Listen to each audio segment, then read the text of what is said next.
I got voluntary time off, VTO, so I got to come home early. Alright, so I got to come home early, and I figured I'd make some videos here, you know, do a shit post here at 1:21 a.m. in the morning, just because. Alright, so Mayor Fugly Cool suggested a rifle that I should get, and I figured I'd turn that into a video because, hey, why not, you know. I forgot my hat out in the car, I think, and I'm not going to go back down there and go out and get it, so don't mind, you know, the sweaty, messed up hair, and also don't mind my floor fan that sounds like a nuclear reactor about to split the atom and vaporize me. Because it sounds like a nuclear bomb about to go off. Well, anyway, here is a Fulton Armory M14 Scout rifle, barreled action, that I might get. I've been looking at this one because it comes with that big rail up on the front. So that might be one that I'm thinking about getting when I start getting some moolah. Here is the other rifle that I was thinking about getting. The New Zealand reference rifle from LMT. That one has caught my eye as well. It's got a full solid one-piece upper, and you take these two screws out and the barrel comes out. That would make cleaning it so much easier. You won't even have to take it completely apart if you just wanted to clean the barrel and not worry about the bolt carrier. I'd probably do desert camo on this gun if I were to purchase said firearm and get it.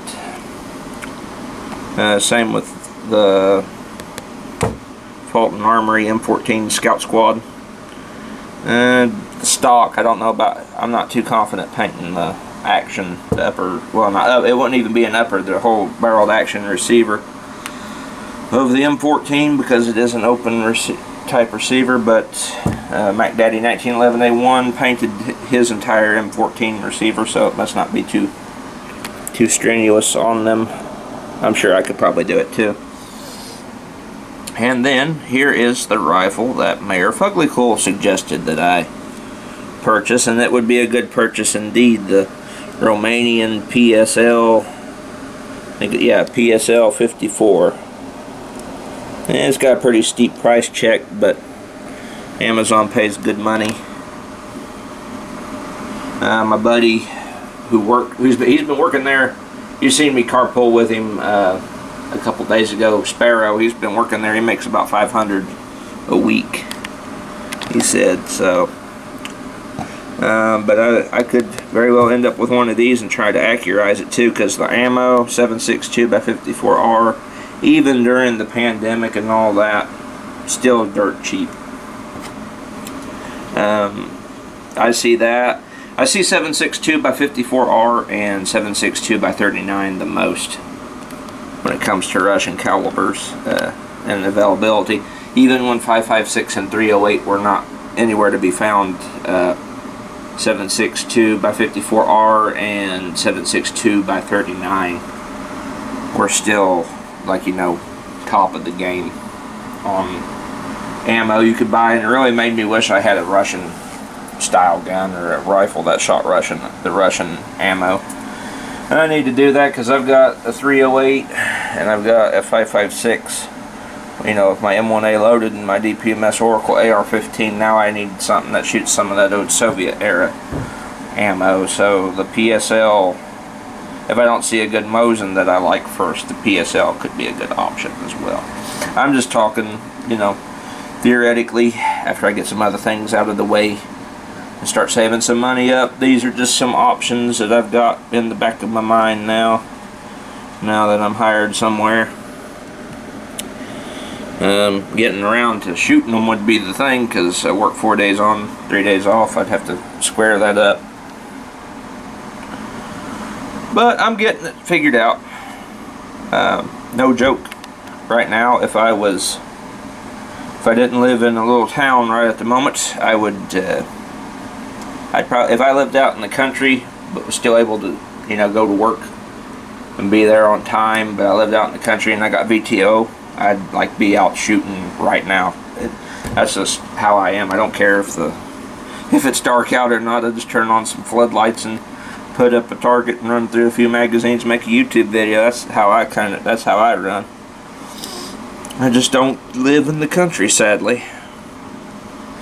One of these days.